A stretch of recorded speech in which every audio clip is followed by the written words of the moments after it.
নমস্কার বন্ধুরা, আমি সুপ্রিয়া সাদামাটা রান্নায় আপনাদের স্বাগত। আমার আজকের রেসিপি মিনি দুধ চিতই পিঠে। কিন্তু এই দুধ চিতই পিঠেটা আমি চালের গুঁড়ো দিয়ে করিনি, একদম আমাদের ঘরোয়া রান্নার যে চাল, সেই চাল দিয়ে আমি আজকে এই পিঠে তৈরি করেছি। আশা করছি ভিডিওটা আপনাদের খুব ভালো লাগবে। তাহলে চলুন শুরু করে দিই। প্রথমেই আমি নিয়ে নিয়েছি 1 কাপ চাল। এই পরিমাণ অন্তত 150 গ্রাম আছে। এটা একদমই হচ্ছে আমাদের রান্নাঘরে যে আমরা রোজকার ভাতের চাল রাখি সেই চাল। প্রথমে আমি ধুয়ে নিয়েছি, তারপরে জল দিয়ে ভিজিয়ে রাখছি 1 ঘন্টার জন্য। 1 ঘন্টা পর দেখুন চালটা একদম ভিজে গেছে। তো এইবার আমরা প্রক্রিয়া শুরু করব। চালটা থেকে জল ঝরিয়ে নিয়েছি, এরপর আমি চালটা দিয়ে দিচ্ছি একটা মিক্সার জারে। পুরো চালটা দিয়ে দিয়েছি, তারপরে আমি এর মধ্যে দিয়ে দেব 1 কাপ পরিমাণ জল। এরপর আমি এটা খুব ভালো করে ব্লেন্ড করে নেব, একদম মিহি করে। দেখুন আমি চালটা ব্লেন্ড করে নিয়েছি।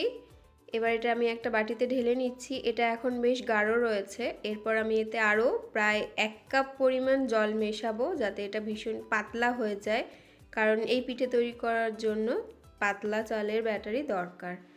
দেখুন আমি এখানে 1 কাপ পরিমাণ জল মিশিয়ে নিয়ে বেশ পাতলা করে নিয়েছি, দেখেই বোঝা যাচ্ছে। এবার আমি এর মধ্যে দিয়ে দিলাম 1 চা চামচ ময়দা, এতে পিঠের বাইন্ডিংটা ভালো হবে। আর দিচ্ছি 1 চিমটে নুন। এবার আমি এটা গুলে নিচ্ছি, ময়দাটা খুব ভালো করে মিশিয়ে নিচ্ছি গোলার সঙ্গে। ভালো করে মিশে গেলে আমি এই ব্যাটারটা মিনিট 15-এর জন্য চাপা দিয়ে রাখছি।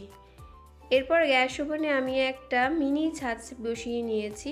এতে ছোট ছোট পিঠেই তৈরি হবে। আর ছাঁচের গায়ে আমি একটু তেল মাখিয়ে নিচ্ছি। এরপর যে গোলাটা আমি তৈরি করে রেখেছিলাম সেটা খুব ভালো করে নেড়ে নিচ্ছি, কারণ চালগুলো নিচে অনেক সময় বসে যায়। তো এই জন্য ভালো করে নাড়িয়ে চাড়িয়ে নিয়ে চামচের সাহায্যেই অল্প অল্প করে আমি ছাঁচের মধ্যে ঢেলে দিচ্ছি। প্রত্যেকটা ছাঁচেই আমি ঢেলে দিচ্ছি 2 চামচের মতো, খুব বেশি দিচ্ছি না, কারণ এটা একটু ফুলবে। দেখুন আমি সবগুলো ছাঁচেই দিয়ে দিয়েছি ব্যাটার। এরপর আমি এটা ঢাকনা দিয়ে ঢাকা দিয়ে দিচ্ছি 5 মিনিটের জন্য। 5 মিনিট পর আমি ঢাকনাটা খুলে নিচ্ছি। এরপর আমি এটা একটা চামচের গোড়া দিয়ে তুলে দিচ্ছি, একটু উল্টে দেব। এটা দিয়ে আমার বেশ সুবিধা হচ্ছিল, তাই আমি চামচের পিছন দিকটা দিয়েই এটা করছি। আপনাদের খুন্তি দিয়ে যদি সুবিধা হয় তাহলে খুন্তি দিয়ে করবেন। আর যদি দেখেন কোনো পিঠে উঠছে না, তাহলে সেটা জোর করার দরকার নেই, একটুখানি সময় দিলে আবার ওটা আপনিই উঠে যাবে। তো আমি একটা একটা করে খুব ধীরে ধীরে তুলছি, পিঠেগুলো সহজেই উঠে যাচ্ছে। এখানে বলে রাখি, ছাঁচটা প্রথমে আমি হাই হিটে গরম করে নিয়েছিলাম, তারপরে একদম লো হিটে পিঠেগুলো ভাজছি। এতে পুড়ে যাবার কোনো সম্ভাবনাও থাকে না, আর পিঠেগুলো খুব সুন্দর সেদ্ধ হয়। এইগুলো এক এক করে সবই আমি উল্টে দিচ্ছি। তারপর আমি একটা ঢাকনা চাপা দিয়ে দিচ্ছি 2 মিনিটের জন্য। 2 মিনিট পর আমি ঢাকনা খুলে নিয়েছি। এরপর আমি এই পিঠেগুলো একটা একটা করে তুলে নেব অন্য একটা পাত্রে। দেখুন পিঠের গায়ে যেসব এই যে ছিদ্রগুলো হয়েছে, এই ছিদ্রগুলোই বোঝা যায় যে পিঠেটা একদম সঠিকভাবে হয়েছে। আমি তুলে নিচ্ছি এক এক করে। এক এক খোলা পিঠে ভাজতে মোটামুটি 10 থেকে 12 মিনিট সময় লাগবে। একটু সময় নিয়ে করাই ভালো, যাতে পিঠেটা ভালো সেদ্ধ হয়। তা নইলে ভেতরে কাঁচা থেকে গেলে পরে সেটা খারাপ হয়ে যায়, খেতে একদমই ভালো লাগে না।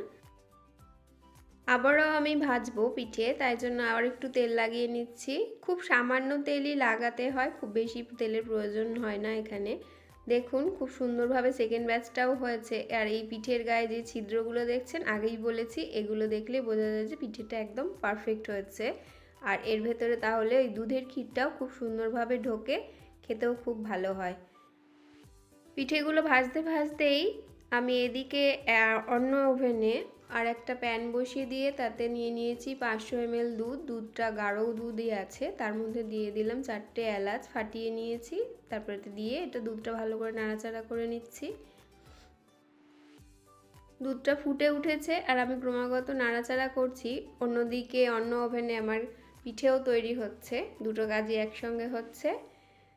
তো এর মধ্যে আমি এই দিয়ে দিচ্ছি 1 টেবিল চামচ কনডেন্স মিল্ক। এটা সম্পূর্ণ অপশনাল, আমার কাছে ছিল তাই দিচ্ছি, এটা না দিলেও কোনো অসুবিধা নেই। কনডেন্স মিল্কটা আমি মিশিয়ে দিচ্ছি ভালো করে দুধের সঙ্গে। দেখুন 150 গ্রাম চাল দিয়ে আমার এতগুলো মিনি পিঠে হয়েছে, বেশ অনেকগুলোই পিঠে হয়েছে আর খুব সুন্দরভাবে উঠেছে, একটা পিঠেও জড়িয়ে যায়নি, ভেঙে যায়নি, খুব সুন্দর হয়েছে। এগুলোও গুড় দিয়ে খাওয়া যায়। আর আমি এখানে দুধটা ভালো করে জাল দিয়ে নিয়েছি, দুধটা অনেকটা ঘন হয়ে এসেছে। এবার আমি এই ফুটন্ত দুধের মধ্যে পিঠেগুলো সব দিয়ে দিচ্ছি। গ্যাসের আঁচ আমি এই সময় লো টু মিডিয়াম ফ্লেমেই রেখেছি, খুব বেশি জোরে আঁচ দেওয়ার প্রয়োজন নেই। আর দুধটা কিন্তু ক্রমাগত নাড়তে হবে, তা নইলে তলায় লেগে যেতে পারে। দুধ সহ পিঠেগুলো ফুটতে শুরু করলে আমি 2 মিনিটের জন্য ঢাকনা চাপা দিয়ে দিচ্ছি, এতে পিঠের ভেতরে দুধটা খুব ভালোভাবে ঢুকে যাবে।